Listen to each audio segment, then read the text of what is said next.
പ്രതിപക്ഷ നേതാവിന്റെ രാഷ്ട്രീയ ഭാവി കൂടി തീരുമാനിക്കുന്ന ഒരു പോരാട്ടമാണ്. ഒരു കംഫർട്ടബിൾ മെജോറിറ്റി 100 എന്നുള്ളത് അല്പം താഴ്ത്തി ഒരു കംഫർട്ടബിൾ മെജോറിറ്റി ലഭിച്ചില്ലെങ്കിൽ താൻ രാഷ്ട്രീയ വനവാസത്തിലേക്ക് പോകും എന്ന് വീണ്ടും പ്രഖ്യാപിച്ചിട്ടുണ്ട് പ്രതിപക്ഷ നേതാവ്. അത് വളരെ പ്രധാനപ്പെട്ട ഒന്നാണ്. അത്തരമൊരു വിജയം UDF ഉണ്ടായില്ലെങ്കിൽ ഒരു വലിയ രാഷ്ട്രീയ നേതാവിൻ്റെ അസ്തമനം കൂടി നമുക്ക് വേണമെങ്കിൽ ഈ തെരഞ്ഞെടുപ്പിന് ശേഷം കാണാം. ഒപ്പം മുഖ്യമന്ത്രി പിണറായി വിജയനും നിർണായകമാണ്. വളരെയധികം ആരോപണങ്ങൾ അദ്ദേഹം നേരിടേണ്ടി വന്ന കുറേ വർഷങ്ങൾ കടന്നു വന്നു.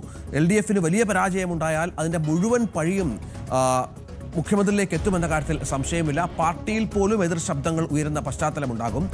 മറ്റൊന്ന് NDAയുടെ ഭാവി എന്ത് എന്നുള്ളതിലും ഇത്തവണ തീരുമാനമുണ്ടാകും. സീറ്റുകളുടെ എണ്ണം കൂട്ടിയില്ലെങ്കിൽ, സീറ്റുകൾ ലഭിച്ചില്ലെങ്കിൽ BJPയുടെ പ്രസക്തി എന്ത് കേരളത്തിൽ എന്നുള്ള ചോദ്യവും വളരെ പ്രധാനമായി ജനങ്ങളുടെ മനസ്സിലേക്ക് കടന്നു വരും എന്ന കാര്യം സംശയമില്ല. നവമി ദിനേശും ഒപ്പം MS സനീഷ് കുമാറുമുണ്ട് വിവിധ മേഖലകളിലെ സ്പന്ദനങ്ങളുമായി. ആദ്യം നവമിയിലേക്ക്. നവമി, ഇപ്പോൾ പ്രതിപക്ഷ നേതാവിൻ്റെ ജില്ലയിലാണ് നവമി ഉള്ളത്. ഞാൻ ആദ്യം പറഞ്ഞതുപോലെ തുടർച്ചയായി അദ്ദേഹം വാർത്താ സമ്മേളനങ്ങളിൽ പറയുന്നുണ്ട് എന്താണ് തൻ്റെ ഒരു വലിയ വിജയം സംഭവിച്ചില്ലെങ്കിൽ താൻ രാഷ്ട്രീയ പ്രവർത്തനം അവസാനിപ്പിക്കും, വനവാസത്തിന് പോകുമെന്നും മറ്റും. പ്രതിപക്ഷ നേതാവിൻ്റെ തോളിൽ ചാരിയാണ് UDFൻ്റെ ഓരോ തെരഞ്ഞെടുപ്പ് പോരാട്ടവും.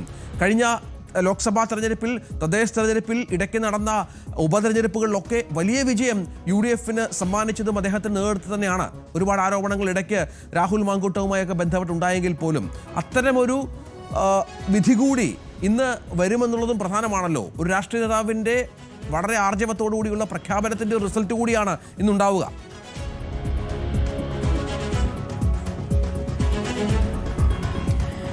Ranjith, very good morning. ഞാനിപ്പോൾ നിൽക്കുന്നത് തൃപ്പൂണിത്തുറയിലാണ്. തൃപ്പൂണിത്തുറയിലെ രമേശ് പിഷാരടി വോട്ട് ചെയ്യാനെത്തുന്ന പോളിംഗ് ബൂത്തിലാണുള്ളത്.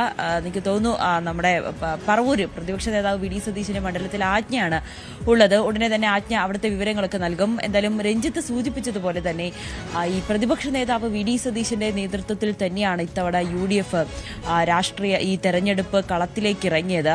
ആ തുടക്കം മുതൽ തന്നെ വലിയ ആരോപണങ്ങളും പ്രത്യാരോപണങ്ങളും ഒക്കെ ഉണ്ടായിരുന്നു. അതിൽ ഏറ്റവും ഒടുവിൽ ഈ സ്ഥാനാർത്ഥി നിർണയവുമായി ബന്ധപ്പെട്ടൊക്കെ വലിയ തരത്തിലുള്ള തർക്കങ്ങളും ബഹളങ്ങളും വാദപ്രതിവാദങ്ങളും ഒക്കെ ഉണ്ടായി. അതെല്ലാം രമ്യമായി പരിഹരിച്ചുകൊണ്ട് വളരെ ശക്തമായി തന്നെയാണ് ഗോദയിലേക്ക് UDF ഇത്തവണ ഇറങ്ങിയത്. അതിന് ചുക്കാൻ പിടിച്ചതായിക്കോട്ടെ പ്രതിപക്ഷ നേതാവ് VD സതീശൻ തികഞ്ഞ ആത്മവിശ്വാസത്തിലാണ്. പാർട്ടിയും പ്രവർത്തകരും ഒക്കെ തികഞ്ഞ ആത്മവിശ്വാസത്തിലാണ്. ഇത്തവണ ഭരണം തിരിച്ചു പിടിക്കും. കഴിഞ്ഞ 2 തവണ നഷ്ടമായി, പക്ഷെ ഇത്തവണ ഭരണം തിരിച്ചു പിടിക്കും. വളരെ വലിയൊരു ഭരണവിരുദ്ധ വികാരം തന്നെയാണ് കേരളത്തിൽ നിലനിൽക്കുന്നത്.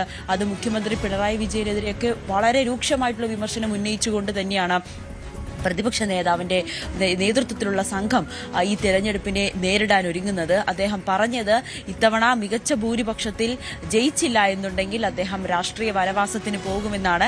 അത് ആദ്യമൊക്കെ നമ്മൾ അത് സാധാരണ ഒരു രാഷ്ട്രീയക്കാരൻ പറയുന്ന പോലത്തെ ഉള്ളൊരു വാക്കുകളായി മാത്രമാണ് കണ്ടെങ്കിൽ പോലും, പക്ഷേ അദ്ദേഹം അത് ആവർത്തിക്കുകയായിരുന്നു. കാരണം അത്രമാത്രം പ്രതീക്ഷയാണ് UDF ഇത്തവണ വെച്ച് പുലർത്തുന്നത്. പ്രത്യേകിച്ച് പ്രതിപക്ഷ നേതാവിന്റെ പ്രവർത്തനങ്ങൾ, അത് ഏത് രീതിയിലാണ്, നിലപാടുകൾ, പല കാര്യങ്ങളിലും അദ്ദേഹം എടുത്ത നിലപാട്, പ്രത്യേകിച്ച് രാഹുൽ മാങ്കൂട്ടം വിഷയത്തിൽ പോലും രാഹുലിനെ പാർട്ടിയിൽ നിന്നും പുറത്താക്കേണ്ടതുണ്ടോ എന്ന ഉന്നതരായിട്ടുള്ള നേതാക്കളുടെയൊക്കെ ചോദ്യത്തിന് മുന്നിൽ പോലും വേണമെന്ന ഉറച്ച നിലപാടെടുത്തുകൊണ്ട് രാഹുൽ മാങ്കൂട്ടത്തിനെതിരെ ശക്തമായ നിലപാട് സ്വീകരിച്ച് പാർട്ടിയിൽ നിന്നും പുറത്താക്കാൻ ഏകസ്വരത്തിൽ അല്ലെങ്കിൽ ഉച്ചത്തിൽ പറഞ്ഞത് അത് VD സതീശൻ മാത്രമായിരിക്കും.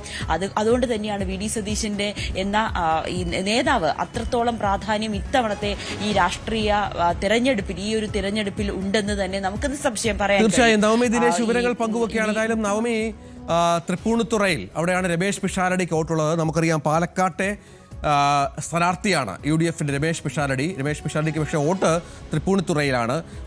ആ ബൂത്തിലാണ് നവമി ഉള്ളത് എന്ന് വേണം മനസ്സിലാക്കാൻ. പോളിംഗ് ഉദ്യോഗസ്ഥരൊക്കെ മോക്ക് പോളിംഗ് പൂർത്തിയാക്കി മറ്റ് നടപടിക്രമങ്ങൾ, വോട്ടിംഗ് യന്ത്രങ്ങൾ പരിശോധിക്കുന്ന പശ്ചാത്തലമൊക്കെ ഉണ്ട്. നമുക്ക് നവമി തിരിച്ചു വരാം. നവമിയിലേക്ക് നമുക്ക് വളരെ പെട്ടെന്ന് MS സനീഷ് കുമാറിലേക്ക് കൂടി ഒന്ന് പോകണം. അവിടെ അനീഷ് ഉള്ളത്.